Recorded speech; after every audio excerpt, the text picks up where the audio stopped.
अऊज़ु बिल्लाहि मिनश शैतानिर रजीम बिस्मिल्लाहिर रहमानिर रहीम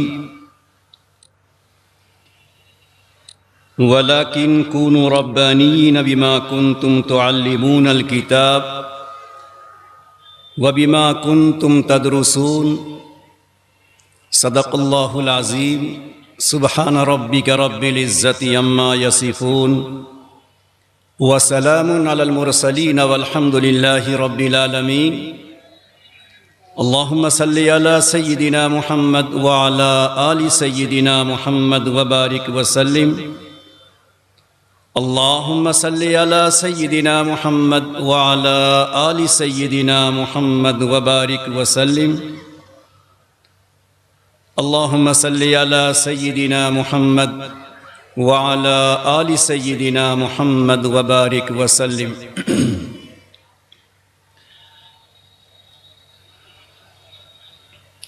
जामिया अशरफुल उलूम का 100 साला ये इजलास सदसाला की तकरीब पर हम और आप यहाँ जमा हैं। 100 साल अपने अंदर एक अहम तारीख रखता है। 100 साल की मुद्दत अपने अंदर बहुत सारे इनक़िलाबात, तग़य्युरात, नशेब व फराज वो मुद्दत रखती है। इसी बिना पर बाज़ मुअर्रिख़ीन ने, अरबाब बसीरत ने 100 साल को 4 हिस्सों में तक़सीम किया है और उनका कहना है कि 100 साल का ज़माना क़द्र मुश्तरक 4 नस्लों पर मुश्तमिल होता है। 4 नस्लों की तारीख़ क़द्र मुश्तरक उससे वाबस्ता होती है और जब 4 नस्लों से उसका ताल्लुक़ होगा तो जाहिर है कि हर नस्ल की फ़िक्र, उसकी सोच, उसकी ज़हनी पसंद अलग अलग होगी। उसमें तजद्दुद भी होगा, जिद्दत पसंदी भी होगी, उनके ख़यालात, अफ़कारात मुख्तलिफ भी होंगे। इसी बिना पर नबी अकरम सल्लल्लाहु अलैहि वसल्लम ने इस 100 साला तग़य्युरात, इनक़िलाबात, नशेब व फराज और जिद्दत पसंदी को महसूस करते हुए आपने इरशाद फरमाया था कि अल्लाह रब्बुल इज़्ज़त इस दीन की हिफाजत करेगा।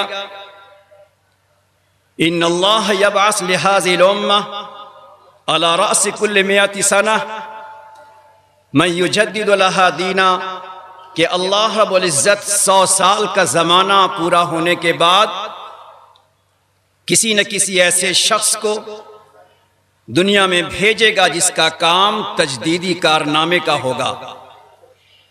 इससे पता चलता है कि 100 साल का ज़माना अपने अंदर बहुत सारे तग़य्युरात व इनक़िलाबात को लेकर चलता है। इस वक्त हम और आप इसी तारीख़ी पस मंज़र में यहाँ जमा हैं और हम तमाम के लिए काबिल क़द्र और निहायत ही कलीदी और अहम बयान जो इस वक्त हज़रत अक़दस मौलाना खालिद सैफ़ुल्लाह साहब दामत बरकातुहुम का हुआ, मैं समझता हूँ कि अपनी गुफ्तगू को उन्हीं के बयान का हाशिया बना दूँ और उन्हीं के बयान का एक हिस्सा समझूँ।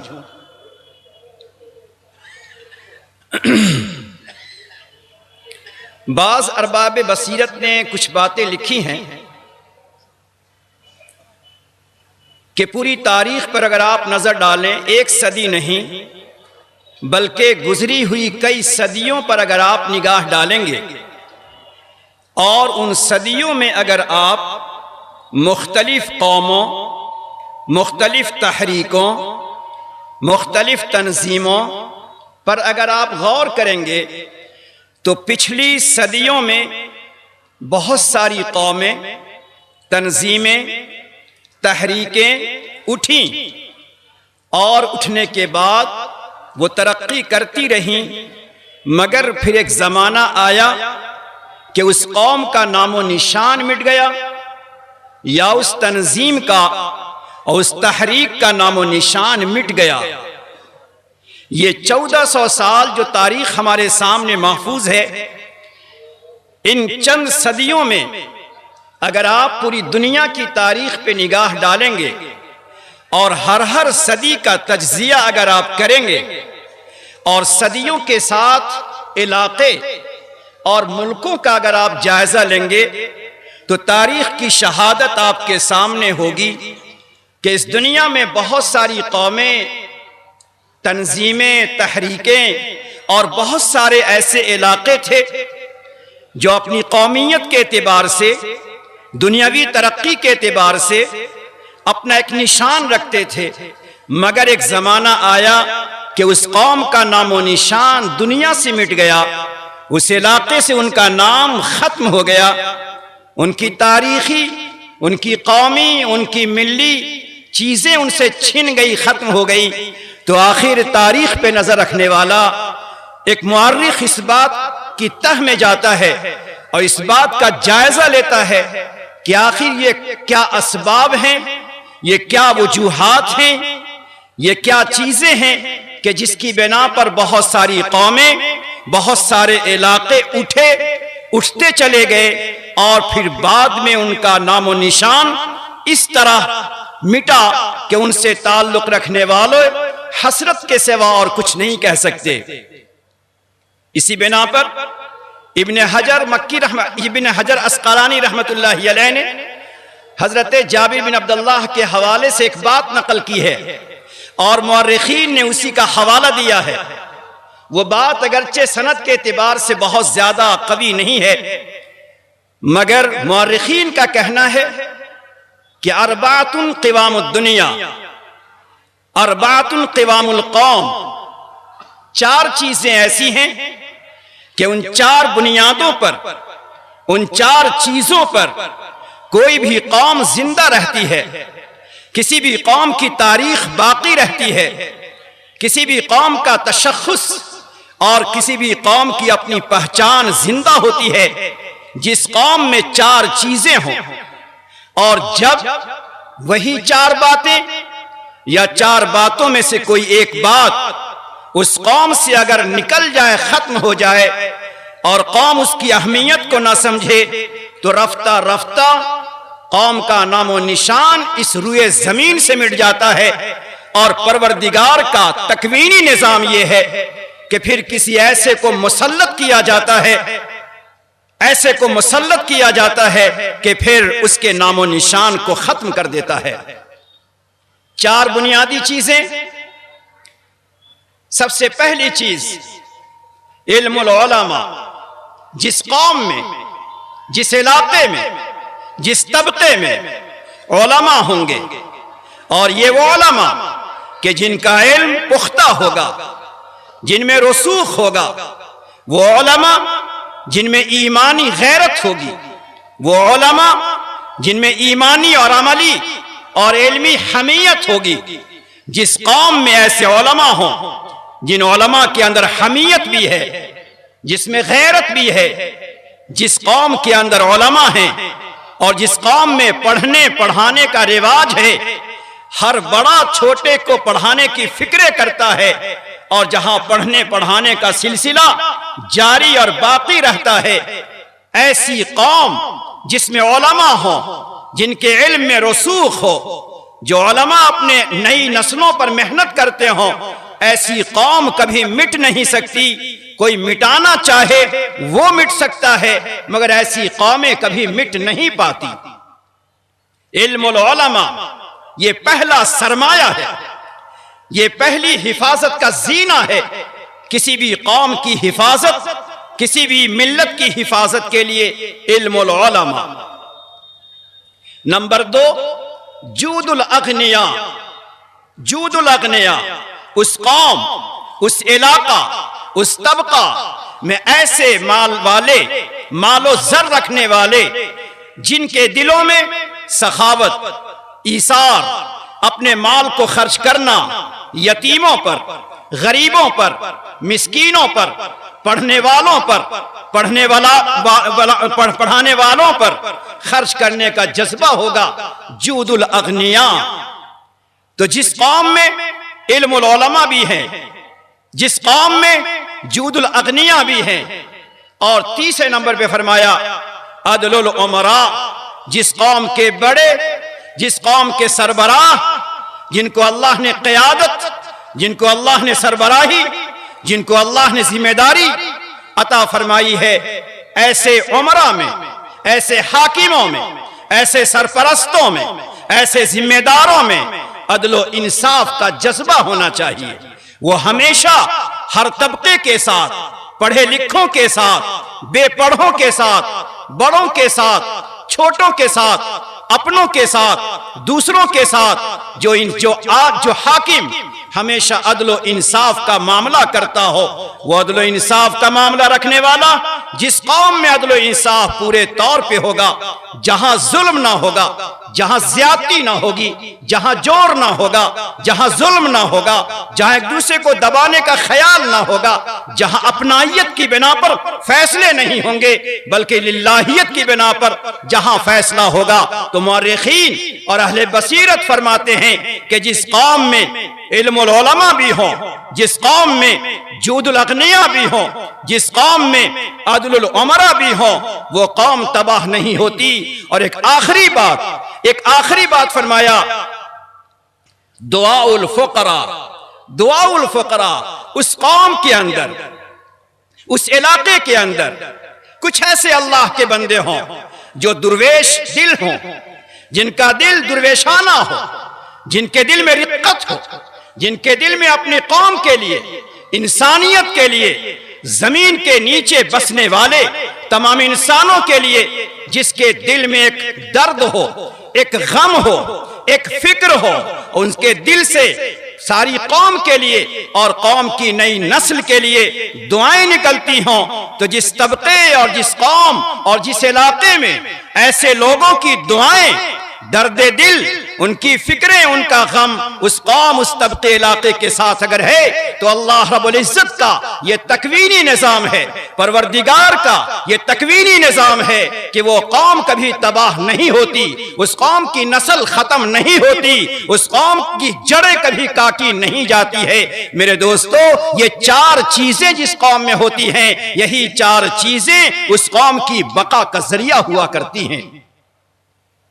आप इन चार बातों को पेश नजर रखते हुए दुनिया के बाज ममालिक पर, दुनिया के बाज हिस्सों का आप जायजा लें, और अल्हम्दुलिल्लाह मैं नकाबिर के सामने पूरी जिम्मेदारी के साथ इस बात को मैं अर्ज कर रहा हूं कि ये चार बातें हमारे इस मुल्क के अंदर पूरे तौर पे पाई जाती हैं। अंग्रेजों के जुल्म ज्यादती को देखकर, उनके अज़ाइम को देखकर हमारे अकाबिर ने, हमारे मशाइख ने, हमारे उलमा ने जो मदरसे की बुनियाद रखी है, आप देखें ऐसे उलमा तैयार किए जाते हैं जो आज से 100 साल पहले जो दारुल देवबंद कायम हुआ, उसके बाद मदारिस का जाल बिछा, कैसे कैसे उलमा इस उम्मत के अंदर, इस खित्ते के अंदर, इस इलाके के अंदर कैसे कैसे उलमा पैदा हुए। और आपने मदरसों के निजाम को देखा होगा कि हमारे अकाबिर के जहनों में अल्लाह रब्बुल इज्जत ये बात डाली कि हमारे मदारिस ये कौम के सरमाया से, उनकी मेहनत की कमाई से चले, उनके अंदर जूदुल अगनिया की शान आती रहे।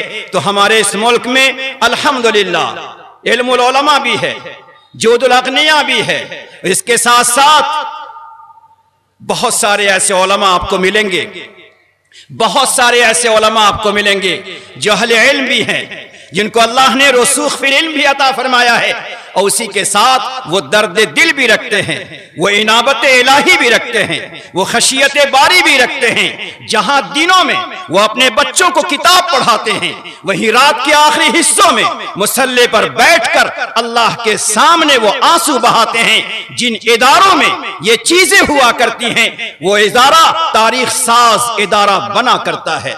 अशरफुल उलूम की तारीख को अगर आप देखें तो इसकी पूरे 100 साल के जमाने में हर जमाने में कोई ना कोई ऐसा बंदे खुदा आपको नजर आएगा जो दुर्वेश सिफत था, जो दर्द दिल लगता था, जिसके दिल में कौम, जिसके दिल में तलबा, जिनके दिल में नई नस्लें, जिनके दिल में पूरा खित्ता, पूरा इलाका, उसके लिए उनके दिल में एक दर्द था। इसी दर्द ने इस मदरसे को हमेशा आगे बढ़ाया है, इसकी तारीख को हमेशा चांद और सूरज की तरह से रोशन रखा है।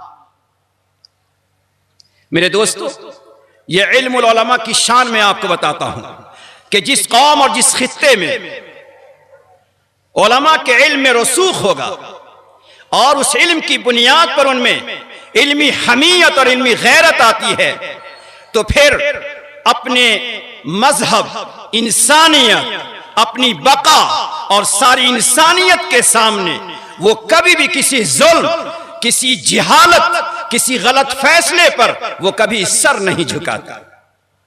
मैं अपनी इन बातों को अवाम उन्नास का लिहाज रखते हुए बतौर मिसाल के एक मिसाल में देना चाहता हूं। इब्ने तुलून एक बादशाह गुजरा है, उसने गलत फैसला किया। उस जमाने के एक बहुत बड़े आलिम बुनाने हम्माल, उन्होंने कह दिया कि तेरा यह फैसला कुरान और हदीस के खिलाफ, अल्लाह के बनाए हुए दस्तूर के खिलाफ, यह तेरा फैसला नहीं चल सकता है। तुम जो फैसला करना चाहो कर सकते हो, तुम्हारे पास ताकत और कुव्वत है, मगर रहती दुनिया तक और जब तक मेरे बदन में जान है, मैं तुम्हारे इस फैसले को मान नहीं सकता। और मैं कहूंगा लोगों से कि यह फैसला मानना हमारी ईमानी गैरत के खिलाफ है, हमारे इल्मी हमीयत के खिलाफ है। बादशाह ने कहा, तुझे पता नहीं, तुझे पता नहीं, मैं अगर सजा देने पर आऊं तुझे क्या सजा दे सकता हूं। बुनाने हम्माल साहब इल्म है, साहब फज़ल है, साहब फन है। उन्होंने कहा, तुम्हारी बादशाहत, तुम्हारी ताकत, तुम्हारी कुव्वत मैं जानता हूं, तुम चाहे मुझे सूली दे दो, चाहे बूटी बूटी कर दो, मगर मैं कुरान और हदीस के खिलाफ किसी बात को सुनना, गवारा करना, मानना यह नहीं हो सकता है। बादशाह ने कहा, तुम्हारी सजा यह होगी कि एक शेर जिसे 1 हफ्ता भूखा रखा जाएगा, भूखे शेर के सामने हम तुझे डालेंगे। देखने वाले तमाम देखकर यह इबरत हासिल करेंगे कि बादशाह वक्त के फैसला के खिलाफ कोई भी इंसान अगर आएगा तो उसकी सजा यही होगी। मेरे दोस्तों, जब इंसान अपने अल्लाह के हुक्म को और अपने अल्लाह की बातों पर अमल करने का जज्बा रखता है और उस अमानत और उस दियानत का वो सोचता है कि अल्लाह ने मुझे इल्मी दियानत अता फरमाई है, लिहाजा उसका तकाजा है कि अल्लाह के हुक्म के सामने हम किसी और फैसले को न माने, तो अल्लाह की मदद आती है, अल्लाह की नुसरत होती है। बातिल और गलत फैसला करने वाले वो शर्मिंदा होकर रहते हैं। बुनाने हम्माल को पकड़ के लाया गया, कैदी बनाकर रखा गया। शेर 1 हफ्ते का भूखा उनके सामने पिंजरे से खोला गया। शेर आया, बहुत सारे लोग जमा हो गए। अब बुनाने हम्माल का क्या हश्र होगा। अल्लाह की शान, परवरदिगार अपने मुखलिस बंदे लिल्लाहियत और इखलास के पैकर में डूबे उलमा की हिफाजत अल्लाह करता है। चुनांचे लोगों ने अपनी निगाहों से देखा, एक भूखा शेर निकला, बुनाने हम्माल के हाथ और पांव बांधे हुए हैं, जमीन पे डाला गया। शेर आया, एक चक्कर लगाया और लगाकर उनके तलवे के पास बैठ गया। तलवे के पास बैठ गया। लोग हैरान है कि शेर को क्या हुआ। थोड़ी देर के बाद शेर बुनाने हम्माल के तलवे को चाटने लगा, बुनाने हम्माल के तलवे को चाटने लगा। जब बादशाह को यकीन हो गया कि ये उनको नुकसान नहीं पहुंचा सकता, तो शेर की निगाहबान से कहा कि इसे अंदर करो। सुनिए मेरे दोस्तों, बुनाने हम्माल से किसी ने पूछा कि जिस वक्त वो शेर अपनी जबान निकाल कर आपके तलवे को चाट रहा था, उस वक्त आपका क्या हाल था? क्या आपके बदन पे लर्जा था? क्या कपकपी थी? आपके दिल में क्या ख्याल था? अल्लाह अल्लाह, ये उलमा होते हैं जो रातों दिन कुरान और हदीस पे निगाह रखते हैं। बुनाने हम्माल ने कहा, जब शेर मेरे तलवे को चाटने लगा तो तुम जानते हो कि ये शेर बहीमा है, ये दरिंदा है, ये गैर माकुलुल लहम है, इसका जूठा, इसका लुआब नापाक है। उस मौके पर जब शेर मेरे तलवे को चाट रहा था तो मैं तलाश कर रहा था कि जानवरों के जूठे के बारे में किस किस किताबे हदीस में कौन कौन सी हदीस मौजूद है।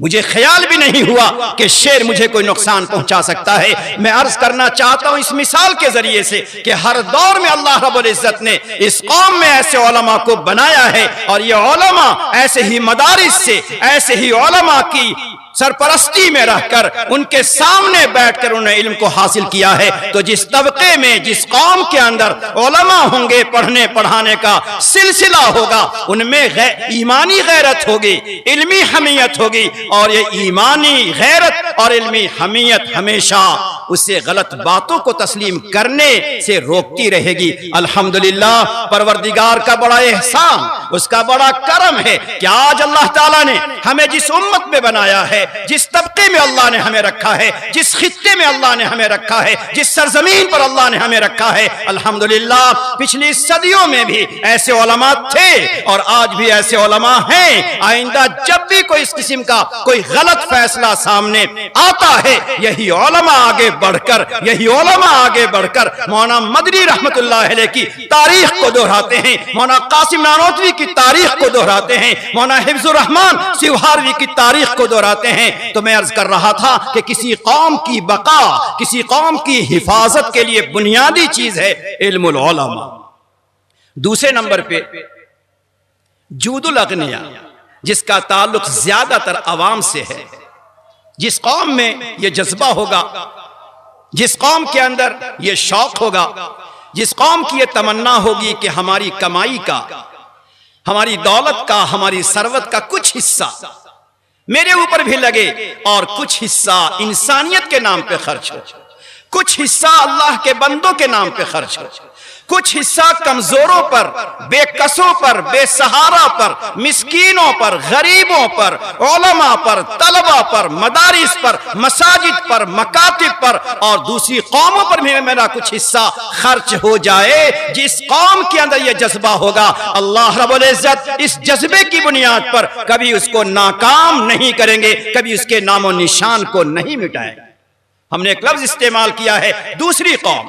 आपको पता होगा हजरत सफिया रजी अल्लाह ताला अन्हा का जब इंतकाल होने लगा, उनके पास कुछ माल था, कुछ माल उनके पास था। हजरत सफिया रजी अल्लाह ताला अन्हा ने वसीयत फरमाई थी, मेरे मरने के बाद मेरा माल का कुछ हिस्सा वहां खर्च किया जाए, कुछ हिस्सा वहां खर्च किया जाए। और फरमाया मेरे एक रिश्तेदार, हजरत सफिया ने फरमाया मेरे एक रिश्तेदार, मेरी खानदान, मेरी नस्ल के एक रिश्तेदार हैं, वो ईमान वाले नहीं हैं, वो गैर मोमिन हैं, वो यहूदी हैं, इतना माल उनको भी मेरी तरफ से दिया जाए। ये वसीयत किया है हजरत सफिया रजी अल्लाह ताला अन्हा ने। इससे अंदाजा लगाएं कि खानदान नबूवत से, बैते नबूवत से, अज़वाज मुताहरात में से किसको दिया जा रहा है? गैर को भी दिया जा रहा है। इससे पता चला कि हमारे खर्चे जहां इन जगहों पर हो, वहीं हमारे खर्च का कुछ हिस्सा हमारे ऐसे भाइयों पर भी हो जो हमारे बिरादराने वतन हैं, जो हमारे साथ रहते हैं, जो हमारे साथ चलते हैं, जो हमारे पड़ोस में रहते हैं, जो हमारे गांव में रहते हैं, जो बीमारी से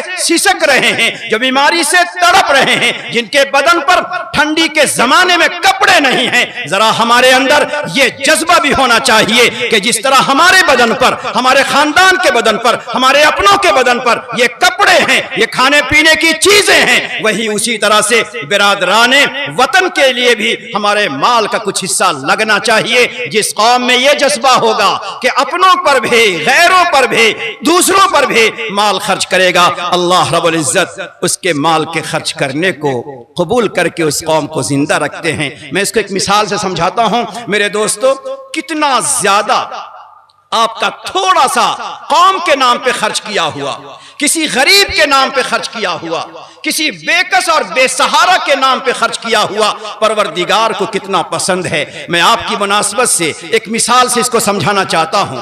हारून रशीद का जमाना था, एक बूढ़ी औरत जो बिल्कुल बेकस और बेसहारा है, कोई उसके आगे पीछे नहीं है, उसके पास एक गाय थी। जिस गाय से वो दूध निकालती, उसी दूध पर उसका गुजर बसर था। सुए इत्तेफाक कि उसकी गाय मर गई। अब बूढ़ी औरत रोने लगी, अब मेरा क्या बनेगा, मेरा क्या ठिकाना होगा, मेरा क्या सहारा होगा। न बेटा है, न शौहर है, न भाई है, न बाप है, न कोई रिश्तेदार है, मेरा कौन सहारा बनेगा। एक बूढ़ी कमजोर बेकस बेसहारा एक औरत रो रही है। रोते रोते उसकी आवाज सड़कों तक पहुंच रही है। याद रखो, कुछ जवान सड़क से गुजर रहे थे, आवाज आई, रोने की आवाज आई, वो जवान अंदर आए। बूढ़ी माँ, आपको क्या तकलीफ है। माँ ने, उस बूढ़ी औरत ने अपना माजरा सुनाया। जवान एक दूसरे के चेहरा देखने लगे। हमारे पास भी नहीं है कि हम इसकी मदद करें, तेरे पास भी नहीं है कि इसकी मदद करें।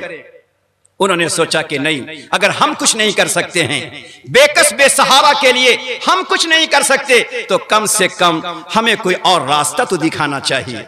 एक जवान ने कहा, बूढ़ी माँ, चंद दिन के बाद, कुछ दिनों के बाद हारून रशीद की सवारी, उसका काफिला इस रास्ते से गुजरने वाला है, इस रास्ते से गुजरने वाला है। जरा ऐसा कीजिए कि जब वो बादशाह की सवारी काफिला गुजरेगा तो मैं आपको खबर कर दूंगा। आप उस दिन सड़क के किनारे खड़ी हो जाना।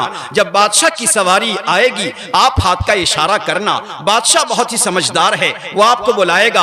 आप अपना दर्द दिल, अपना गम, अपनी मजबूरी आप उसे बताइएगा। चुनांचे ऐसे ही हुआ। बादशाह आया और औरत खड़ी थी, उसने इशारा किया। बादशाह फौरन अपनी सवारी से कूदा, बूढ़ी मां से कहने लगा, आपकी क्या जरूरत है। बूढ़ी औरत ने अपनी बात कही तो बादशाह ने यह कहा अपने खजांची से कि मेरा जो खुद का माल है, मेरा जो जाती माल है, उस जाती माल में से इस औरत को 10 गाय दी जाए। 10 गाय। वो औरत हैरान हुई, उसने कहा, बादशाह, मुझे तो एक गाय की जरूरत है जिससे दूध निकले और मेरा गुजर बसर हो। बादशाह ने कहा, नहीं, आज मैं तेरी मदद कर रहा हूं। एक गाय 2 गाय से अपनी जरूरत पूरी करना और बकिया दूसरी गाय से महल्ले के लोगों की मदद करना, दूसरों की मदद करना। बात आई, खत्म हो गई। बादशाह की तरफ से गाय उसके घर पर आ गई। चंद साल गुजरे, हारून रशीद का इंतकाल हो गया। हारून रशीद गुजर गया। अब ये हारून रशीद के गुजरने के बाद वो जवान लड़के ने आकर बूढ़ी औरत से कहा कि बूढ़ी माँ, क्या आपको पता चला बादशाह गुजर गया? कहा नहीं। कई बादशाह गुजर भी गया और वक्त के लिहाज से उसे गुस्ल भी दिया गया और कफन भी पहन चुका है। अब चंद घड़ियों के बाद बादशाह को कब्र में डाला जाएगा, अब उसे दफन किया जाएगा। इतना जब उस बूढ़ी औरत ने सुना, याद रखें, हमारा खर्च किया हुआ बेकस पर, बेसहारा पर, यतीमों पर और नादारों पर कभी जाए नहीं जाता। उनकी दुआएं फौरन अर्श तक पहुंचती है, उनके दिल की दुआएं परवरदिगार फौरन कबूल करते हैं। सुनिए जरा, उस बूढ़ी औरत को जब पता चला कि हारून रशीद कफन पहन चुका है, कब्र में जाने का वक्त आ रहा है, तो औरत अंदर गई, मुसल्ला बिछाया और मुसल्ला बिछाकर उसने आंचल उठाए और हाथ उठाकर उसने कहा, ए परवरदिगार, ए परवरदिगार, जब मैं बेसहारा हो गई थी, ए परवरदिगार, जब मैं बेसहारा हो गई थी तो हारून मेरा सहारा बन गया था। जब मैं बेसहारा हो गई तो हारून मेरा सहारा बन गया। ए अल्लाह, अब कफन पहनकर हारून रशीद अपनी कब्र में जा रहा है, अपनी कब्र में हारून बेसहारा होगा। अल्लाह तू उसका सहारा बन जा, अल्लाह तू उसका सहारा बन जा। ये उसने दुआ की। कफन दफन की बात भी हो गई। 1-2 दिन के बाद शहर के किसी साले इंसान ने हारून रशीद को ख्वाब में देखा। पूछा, हारून रशीद क्या हुआ? कहने लगा, बात यह है, एक बूढ़ी औरत ने जो दुआ की, परवरदिगार के पास जब मेरी रूह आई है तो अल्लाह रब्बुल इज्जत ने कहा, हारून, एक बूढ़ी औरत ने यह वास्ता देकर दुआ किया कि जिस दिन मैं बेसहारा थी तू उसका सहारा बना। ए अल्लाह, तू उसका सहारा बन जा। उस बूढ़ी औरत की दुआ पर मैं तेरा सहारा बन गया। मैंने तुझे कब्र में कोई परेशानी, किसी फितने में मुब्तला नहीं किया। उसकी दुआ की बरकत से ए हारून मैं तेरी मगफिरत करता हूं। मैं कहना चाहता हूं अपने साथियों से, मैं कहना चाहता हूं शहर में रहने वालों से, मैं कहना चाहता हूं उन भाइयों से जिनको अल्लाह ताला ने कुछ दिया है, आपका ये आज़म होना चाहिए, आपका ये इरादा होना चाहिए कि अल्लाह ने हमें जो कुछ दिया है उसका थोड़ा सा हिस्सा कौम पर, मिल्लत पर, इंसानियत के नाम पर उसे खर्च करने का जज्बा होना चाहिए। और तीसरी चीज है अदलुल उमरा। हमारे घरों में भी बाल बच्चों के साथ, बेटा बेटी के साथ, भाई बहन के साथ, बीवी के साथ, दूसरों के साथ अदल व इंसाफ का मामला होना चाहिए। और चौथी बात मेरे दोस्तों वो है दुआउल फुकरा। कुछ ऐसे लोग हों कि जिनका दिल फकीर की तरह हो, जिनका दिल दुर्वेश की तरह हो, जिनके दिल में अल्लाह की मोहब्बत भी हो, जिनके दिल में अल्लाह की खशियत भी हो, जिनके दिलों के अंदर इनाबत भी हो, जिनके दिलों में अल्लाह की तरफ रुजू भी हो, जिनके दिल का तार अल्लाह से लगा हुआ हो। जब भी कोई परेशानी मुसीबत को वो देखे तो अपने अल्लाह के सामने तड़प जाए, अपने अल्लाह के सामने रोने लगे, अपने अल्लाह के सामने आंसू के कतरे बहाने लगे। परवरदिगार की शान यह है कि जब बंदा अपने खातिर या पूरी मिल्लत के खातिर या पूरे इलाके के खातिर या पूरी कौम के खातिर अगर अल्लाह का बंदा दर्दे दिल के साथ आंसू बहाता है, परवरदिगार उस दर्दे दिल के साथ निकले हुए आंसू के कतरों से अल्लाह ताला फितनों को खत्म फरमा देते हैं। उठने वाला फितना दब जाता है, खत्म हो जाता है। मेरे दोस्तों आप देखें जरा तारीख पे एक निगाह डालें। नबी अकरम सल्लल्लाहु अलैहि वसल्लम जब बद्र के मकाम पर पहुंचे, हमारे उलमा जानते हैं ये पहले से कोई मंसूबाबंद अंदाज में वहां जाना और किसी खास इरादे से वहां जाना नहीं था। जब नबी अलैहिस्सलातु वस्सलाम वहां पहुंचे तो नबी अकरम सल्लल्लाहु अलैहि वसल्लम सजदे में चले गए और उसके बाद वहां आंसू बहाकर प्यारे परवरदिगार से दुआ फरमाए थे, ऐ परवरदिगार अगर आपने आज इस उम्मत की हिफाजत नहीं की, ए अल्लाह मेरे साथ आए हुए तेरे नाम का कलमा पढ़ने वाले मेरे सहाबी जो आए हुए हैं, अल्लाह अगर तूने आज इनकी हिफाजत नहीं की, लन तौबत अलल अर्द अबदा, ऐसा लगता है कि इस रुए जमीन से नामो निशान मिट जाएगा और इस रुए जमीन पर आपकी इबादत, आपका सजदा नहीं हो सकेगा। यह ऐसा दिल सोच जुमला था, यह ऐसा तड़पता हुआ जुमला था, यह ऐसे दिल की गहराई से निकलता हुआ जुमला था। अबू बकर करीब खड़े हुए थे, बेताब हो गए और आपकी कमर को पकड़ लिया और फरमाया, प्यारे नबी बस कीजिए, अब आगे कहने की जरूरत नहीं है। अबू बकर ने महसूस किया कि मेरे प्यारे नबी ने किस दर्द के साथ, किस गम के साथ, किस फिक्र के साथ, किस सिसकती हुई आवाज के साथ अपने अल्लाह से पूरी कौम की हिफाजत की दुआएं करते हैं। अल्लाह रब्बुल इज्जत ने कैसी हिफाजत फरमाई है वो तारीख आपके सामने है। पता चलता है कि कौम के लोग, कौम के उलमा, कौम के सुलहा, कौम के दुर्वेशाना दिल रखने वाले अफराद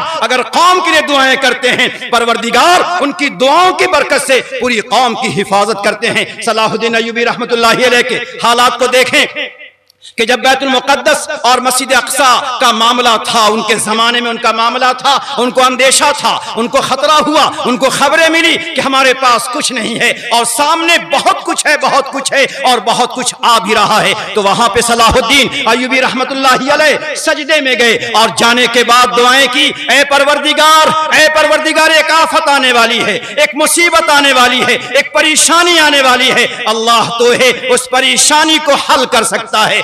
सलाहुद्दीन अय्यूबी रहमतुल्लाह अलैह के बारे में लिखा है कि वो मर्दे दुर्वेश अपने लिए नहीं, इंसानियत के लिए, लोगों के लिए, कौम के लिए, अल्लाह के बंदों के लिए आंसू बहाता है। आंसू के कतरे बहते बहते जमीन पे पड़ते हैं और उसके बाद जमीन तर हो जाती है। ये रोते रोते थक जाते हैं, सजदे से उठकर जाके सोते हैं। ख्वाब में कोई बंदा नजर आता है और ये कहता है, सलाहुद्दीन आज तुम्हारी आंखों के आंसू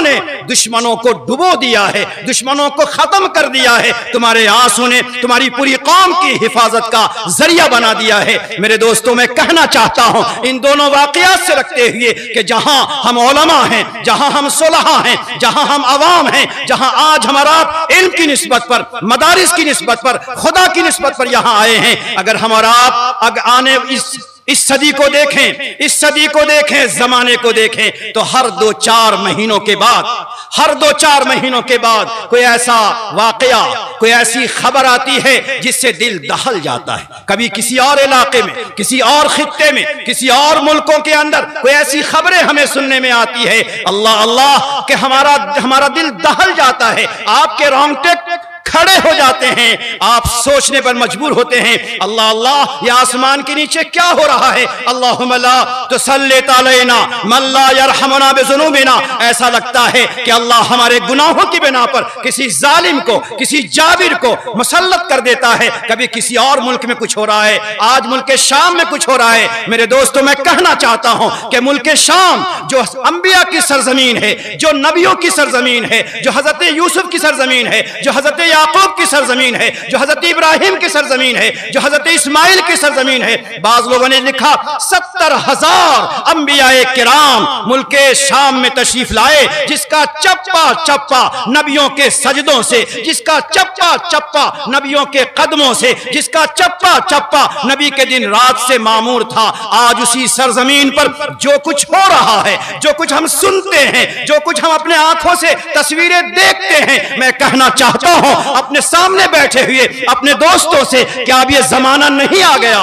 क्या जमाना नहीं आ गया? क्या ये वक्त नहीं आ गया कि हम और आप इन्हीं हालात को देखते रहें, इन्हीं हालात को सुनते रहें, अपनी जबान से शिकवा करते रहें? नहीं नहीं, ये जमाना हमें आपको पैगाम देता है, ए अल्लाह के बंदे, जरा वो आंसू ले आओ जो आंसू प्यारे नबी ने बदर के मैदान में बहाया था, जो आंसू प्यारे नबी ने ताइफ के मैदान में बहाया था, जो आंसू और कतरे नबी अलैहिस्सलातु वस्सलाम ने उहद में बहाया था, वही आंसू लेकर आओ। सलाहुद्दीन के आंसू लेकर आओ, मौलाना इलियास रहमतुल्लाहि अलैह के आंसू लेकर आओ। तो आज का ये जमाना, दुनिया के ये सारे हालात, ये सारे तगय्युरात, ये सारे इनकलाबात, ये सारे अहवाल, ये सारे फसादात और ये सारे जुल्म ज्यादती हमें आपको पैगाम देते हैं कि 3 चीजों के साथ साथ चौथी चीज आज हमारे लिए बहुत ज्यादा जरूरी है, और वो ये है कि हमारे दिल के अंदर सारी इंसानियत के लिए एक ऐसा दर्द हो कि हम अपने अल्लाह रब्बुल इज्जत से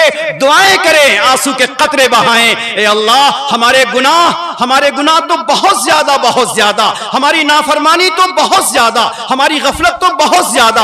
अल्लाह अल्लाह, अगर तू चाहता तो जमीन से कोई अजाब भेजकर हमें तबाह कर देता, आसमान से कोई अजाब भेजकर हमें तबाह कर देता, समंदर से कुछ भेजकर हमें तबाह कर देता, मगर तुमने हम पर रहमो करम का मामला किया है। ए अल्लाह, जिस खित्ते में, जिस इलाके में वो परेशानियां हैं, वो मुसीबतें हैं, वो जुल्म है कि छोटे छोटे बच्चे बिलखते हुए, जिनके आंसू को कोई पोंछने वाला नहीं है, वो औरतें जो आधी रोटी का टुकड़ा मांगने के लिए सड़कों पे खड़े हैं। ए अल्लाह, हमारे गुनाहों को माफ फरमा कर, अल्लाह हमारी गलतियों को माफ फरमा कर। ए अल्लाह, उस इलाके के अहले ईमान, उस इलाके में रहने वाले इंसान, अल्लाह उनको आप हर तरह से हिफाजत दीजिए, नजात दीजिए। आज के जमाने का यही तकाजा है कि हम दर्द दिल रखें, दुआउल फुकरा की सिफत हमारे अंदर आनी चाहिए। ये 4 चीजें हमारे अंदर जब तक बाकी रहेंगे, इंशाअल्लाह ताला हमें आपको कोई भी दुश्मन खत्म नहीं कर सकता। इसी तरह हम अपने दीन के तशख्खुस के साथ, मिल्ली और कौमी तशख्खुस के साथ इंशाअल्लाह हम इस मुल्क में बाकी रहेंगे। अल्लाह रब्बुल इज्जत हमें आपको इन बातों पर अमल करने की तौफीक अता फरमाए। वमा तौफीकी इल्ला बिल्लाह। माशा